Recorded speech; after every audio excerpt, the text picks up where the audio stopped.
Assalamualaikum dan selamat pagi semua. Harap semuanya sihat-sihat saja. Nama saya Muhammad Syafiq bin Nur Zahar. Jadi sebelum kita mengetahui dengan lebih lanjut mengenai teknologi maklumat dan komunikasi ataupun ICT untuk bahasa mudahnya, tak manis rasanya kalau kita tak berkenalan dengan apa itu ICT serta evolusi dan pengglobalan teknologi ICT itu sendiri. So saya harap semua dah ready and kita boleh start sekarang ya. Baik semua, untuk definisi, teknologi maklumat dan komunikasi ataupun ICT ini merupakan singkatan daripada perkataan Information and Communication Technology. Ianya boleh ditakrifkan sebagai sebarang kaedah yang digunakan untuk memindah, menyebar dan memapan maklumat menggunakan perantaraan teknologi. Teknologi maklumat ini tidak terhad kepada internet dan komputer sahaja, tetapi ia melibatkan televisyen, telefon mudah alih, fax machine dan lain-lain lagi. Seterusnya, kita lihat apakah pandangan ataupun perspektif Barat dan Islam mengenai ICT ini.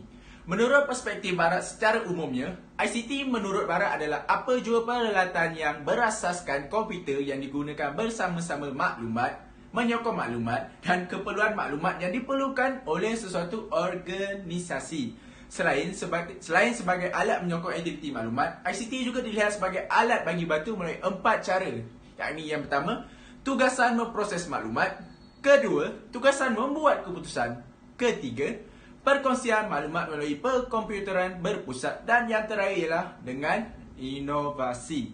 Dari perspektif Islam pula, mengenai ICT, merujuk pada sejarah Islam, teknologi bukanlah sesuatu yang asing bagi umat Islam. Ia adalah satu proses yang berterusan, berkembang bersama kepandaian manusia untuk memudahkan urusan kehidupan.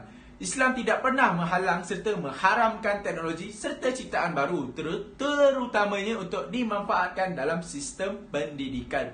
Maka oleh itu, hukum asal sesuatu adalah mubah ataupun harus, termasuk segala apa yang dibawa oleh pelbagai peradaban sama ada lama ataupun baru.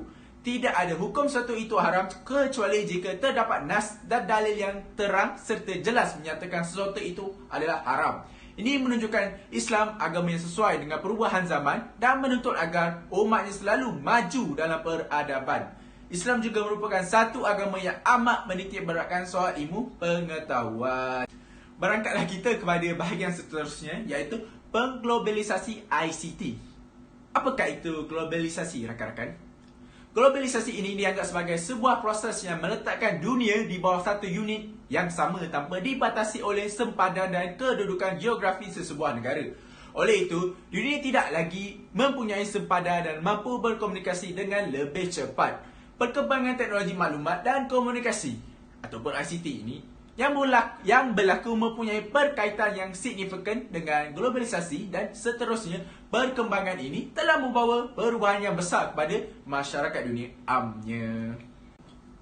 Selain itu, ICT ini digunakan dalam pelbagai sektor dan antaranya seperti yang telah saya tunjukkan di slide ini seperti sektor pertanian dan makanan, pembinaan, pengangkutan, teknologi maklumat, teknologi komunikasi dan media, kecerdasan buatan ataupun AI, Artificial Intelligence, Internet of Things dan banyak lagi. Sahabat-sahabat semua.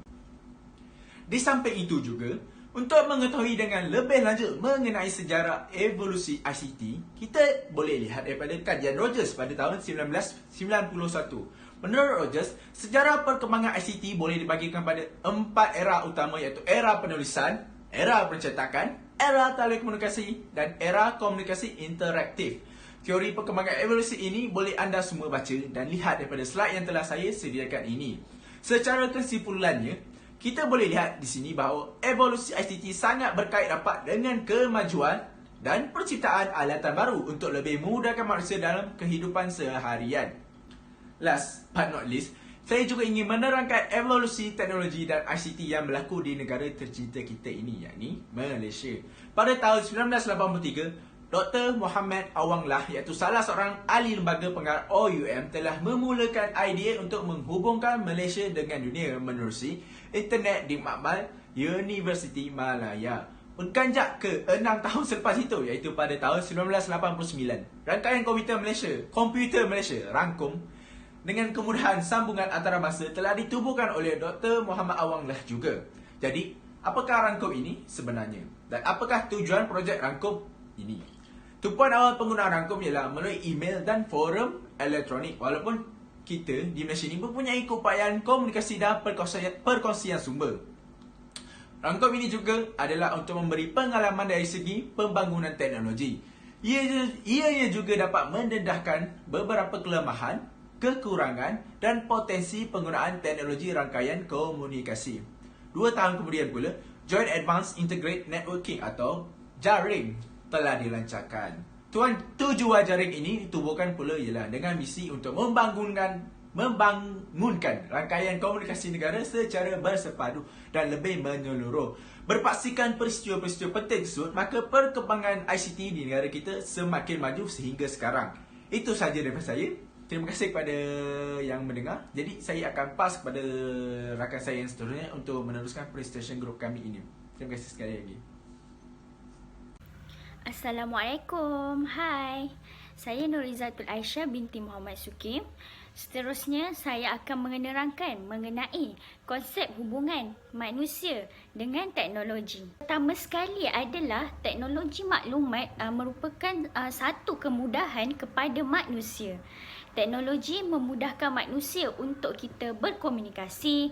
Seterusnya, manusia akan lebih mudah berkomunikasi dengan cara pantas, tidak kira berhubung dengan orang yang jauh maupun dengan orang yang dekat.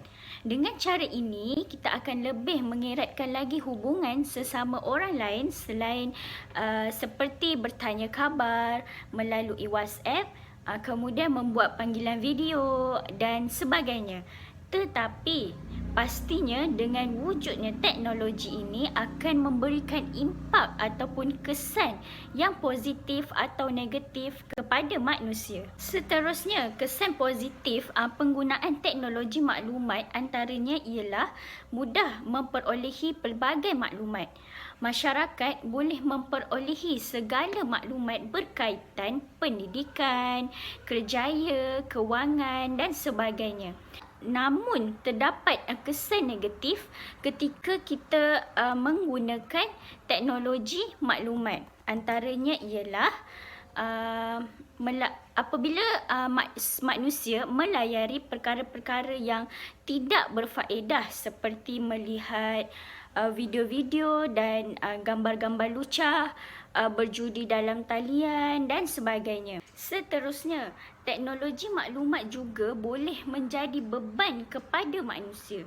Dalam bidang pendidikan, pengajaran dan pembelajaran menggunakan teknologi maklumat tidak asing lagi pada masa kini. Tetapi apabila berlaku capaian internet dalam sesuatu kawasan sukar untuk diperolehi, maka mereka akan rasa terbeban dan terkesan kerana guru-guru dan para pelajar boleh memperolehi pelbagai maklumat dari seluruh dunia hanya melalui capaian internet. Di samping itu, individu yang kurang berkemahiran terhadap teknologi maklumat ini akan menjadi satu beban, dan individu yang tidak mempunyai kemahiran tersebut, maka mereka akan berasa ketinggalan dan agak sukar untuk memohon sesuatu pekerjaan. Maka akan berlaku persaingan dengan ramai orang yang celik dalam bidang teknologi maklumat untuk mendapatkan atau memohon sesuatu pekerjaan. Selanjutnya, teknologi maklumat menjadi beban dalam kehidupan seseorang kerana mereka menjadi mangsa buli cyber. Satu tindakan ataupun kelakuan yang negatif melalui alam maya dilakukan oleh seseorang individu ataupun secara berkumpulan.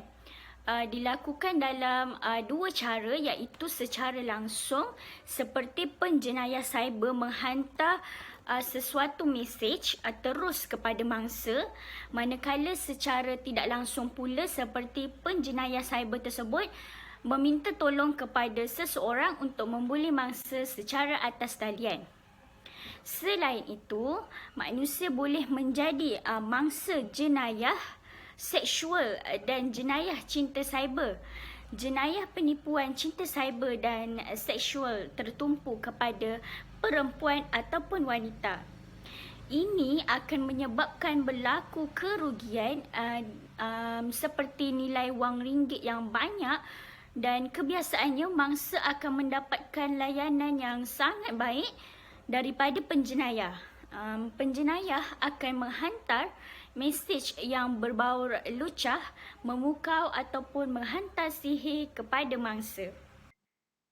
Assalamualaikum warahmatullahi wabarakatuh. Saya Fatin Hanani yang akan membentangkan tajuk etika dan peradaban dalam penggunaan ICT.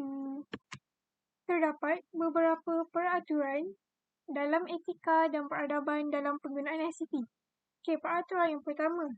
Ingat komunikasi sesama manusia iaitu menjaga tutur kata dengan baik. Contohnya, sentiasa bercakap dengan lemah lembut dan sopan santun. Okey, peraturan yang kedua. Ikuti piawaian kelakuan online seperti anda ikuti dalam kehidupan sebenar. Sebagai contoh, menjaga batas pergaulan serta adab walaupun di dalam media sosial. Seterusnya, peraturan yang ketiga. Ketahui di mana anda berada di media sosial. Contohnya, sentiasa berhati-hati dalam melayari laman web yang mencurigakan. Akhir sekali, peraturan yang keempat. Hormati masa orang lain.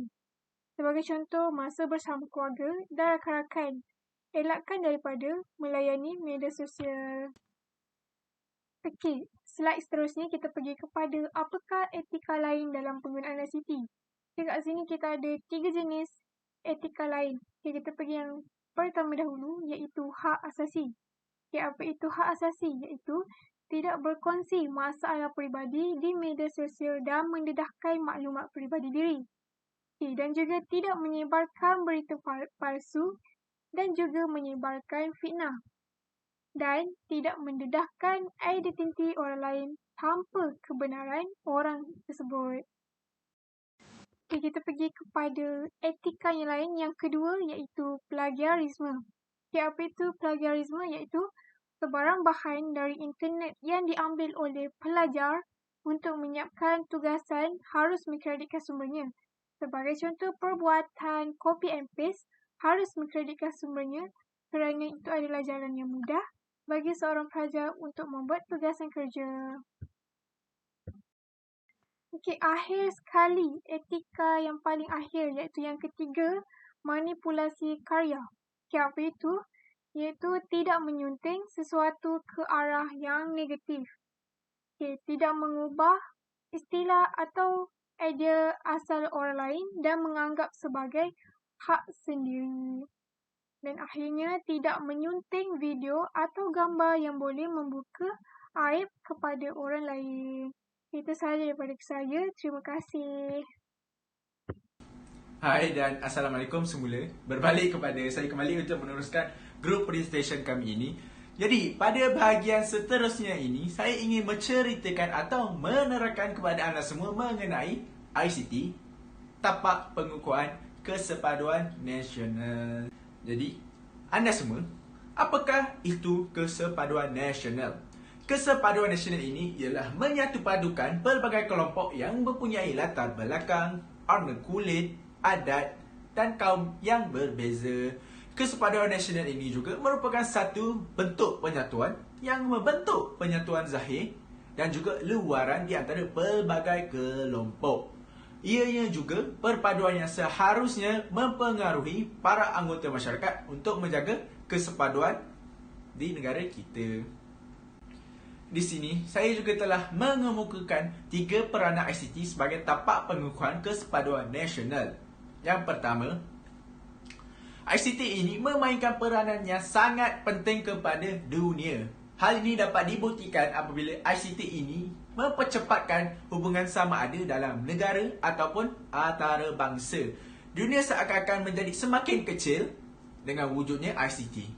Kerana kita dapat berhubung dengan sesiapa saja di serata dunia dengan hanya di hujung jari. Poin yang seterusnya pula ialah dengan kewujudan ICT ini, ianya turut membantu dalam sistem pengajaran dan pembelajaran PDP, sama ada dalam pendidikan di sekolah atau di institusi tinggi dengan bercirikan pendidikan jarak jauh PJJ. Peluang pendidikan menjadi lebih luas selain menjimatkan kos.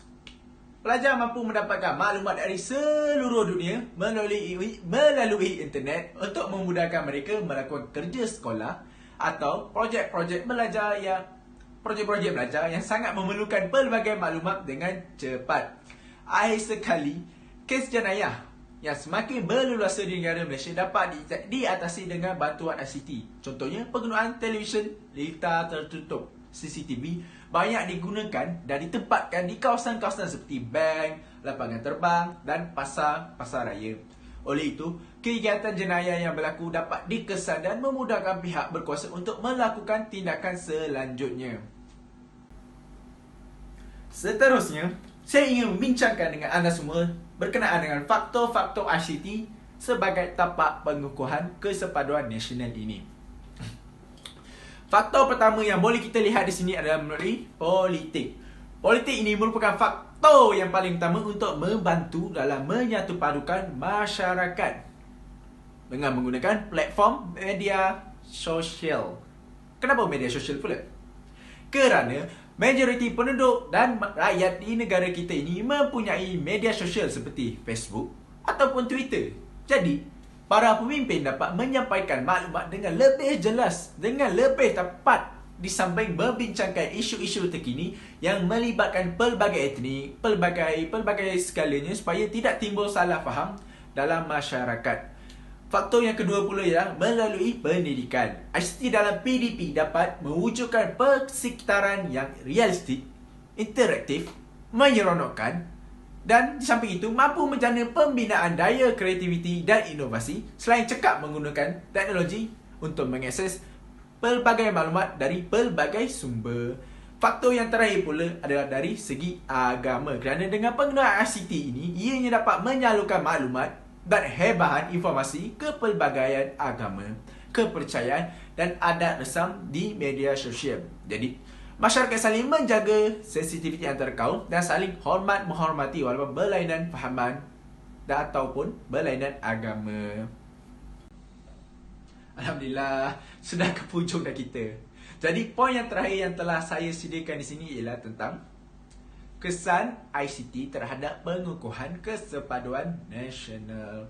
Antara kesannya ialah komunikasi menjadi semakin berkesan dengan penggunaan ICT melalui platform laman sosial seperti Facebook, Twitter, Skype, Instagram dan sebagainya. Manusia boleh berkomunikasi secara atas talian dengan mudah dan cepat. Selain berkomunikasi dengan menggunakan teks, penggunaannya telah dipertingkatkan kepada suara dan video. Kesan yang kedua, ianya akan memcepatkan pelbagai urusan kehidupan kita.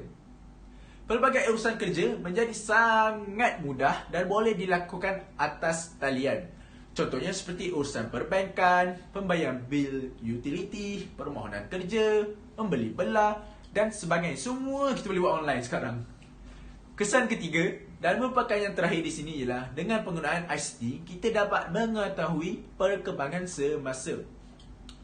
Kemajuan ICT yang bersifat global memudahkan seseorang itu mengetahui berita atau kejadian yang berlaku di dalam maupun di luar negara dengan mudah dan sangat cepat. So maksudnya di sini, almost semua berita di seluruh negara kita ataupun negara luar boleh kita tahu dengan penggunaan ICT ini. Maksudnya itu saja daripada saya dan terima kasih sekali lagi kerana mendengar pembentangan saya. Jadi, saya akan serahkan kepada rakan saya yang seterusnya untuk meneruskan pembentangan kumpulan kami. Terima kasih sekali lagi. Bye-bye. Assalamualaikum warahmatullahi wabarakatuh. Saya Aiman Hakim bin Abu Bakar. Saya akan menyambung sesi perbentangan ini. Saya akan membentangkan berkenaan isu-isu semasa tentang ICT. Antara isu yang sering berlaku ialah berita palsu, deepfake, pornografi, hate speech dan jenayah cyber.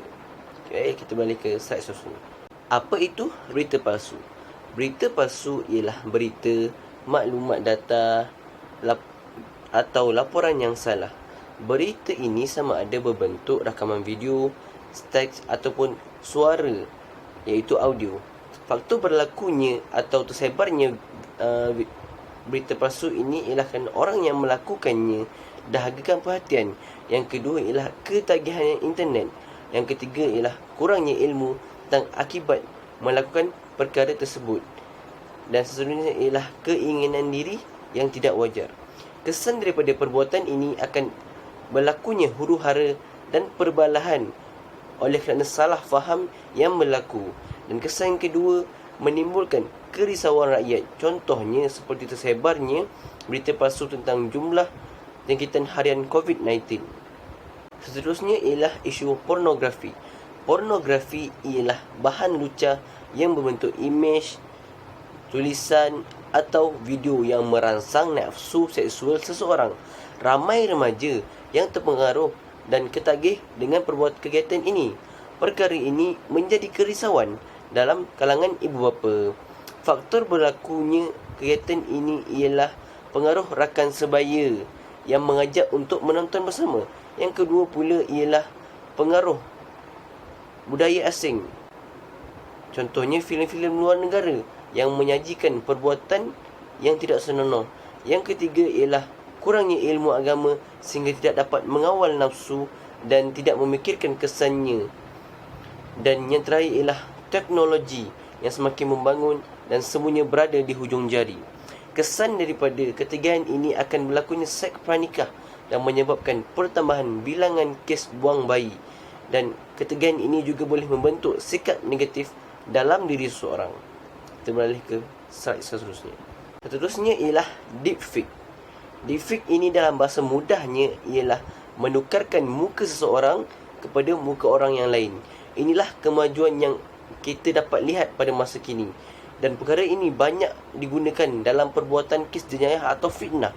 Punca berlakunya kegiatan ini ialah kurangnya ilmu pengetahuan tentang undang-undang sehingga tidak takut kepada hukumannya. Yang kedua ialah perasaan dengki dan dendam sehingga sanggup memfitnah. Dan yang ketiga ialah keinginan untuk meraih populariti dengan menyebarkan video atau gambar tersebut. Kesan daripada kegiatan ini boleh menimbulkan fitnah dan orang yang tidak bersalah akan dihukum. Yang kedua pula ialah menimbulkan salah faham. Dan yang ketiga, potensi dalam pencurian identiti semakin tinggi. Seterusnya ialah hate speech. Hate speech ialah satu provokasi hasutan atau hinaan kepada seseorang ataupun satu kelompok. Contohnya ialah warna kulit, bentuk badan atau agama dan sebagainya. Faktor berlakunya perbuatan ini ialah perasaan dengki atau iri hati kepada seseorang. Yang kedua ialah seseorang yang mempunyai psikologi yang negatif. Yang ketiga pula ialah seorang itu tiada kawalan sosial sehingga dia sanggup melakukan apa-apa dan bebas untuk melakukan apa sahaja. Kesan daripada kegiatan ini akan munculnya perbuatan bully cyber dan menyebabkan berlakunya isu mental health. Yang kedua ialah membuka aib seseorang dan berlakunya salah faham dan boleh menimbulkan fitnah. Baiklah, seterusnya yang terakhir ialah jenayah cyber. Jenayah cyber ialah satu bentuk pelakuan jenayah yang menggunakan peranti elektronik dengan menggunakan sambungan internet. Perbuatan ini melibatkan individu atau kumpulan yang mampu menjangkaui batasan dari sebuah negara ke negara yang lain dalam tempoh yang terdekat. Faktor berlakunya perbuatan ini ialah sifat tamak dalam diri seseorang. Yang kedua ialah kurang didikan ibu bapa atau kurang didikan agama. Kesan daripada perbuatan ini ialah kerugian besar dari segi kewangan dan kehilangan harta benda. Yang kedua ialah data pribadi terbongkar akibat pencurian yang dilakukan. Dan yang ketiga ialah keselamatan data terancam. Semua data yang berada dalam komputer ataupun Google akan digodam. Baiklah, itu saja daripada saya. Kita balik kepada kesimpulan. Bagi kesimpulan pula ialah kesimpulan yang dapat kami simpulkan daripada pembentakan kami ini ialah ICT boleh memberikan kebaikan dan keburukan bergantung kepada cara individu memanfaatkannya. Yang kedua pula ialah teknologi ICT boleh menjadi asbab kepada kesepaduan nasional dan boleh juga menjadi asbab kepada perpecahan. Dan yang terakhir pula ialah etika penggunaan ICT hendaklah dipraktikkan agar tidak berlakunya isu-isu jenayah. Baiklah, itu saja daripada kumpulan kami. Sebarang pertanyaan boleh diajukan. Sekian, terima kasih. Assalamualaikum.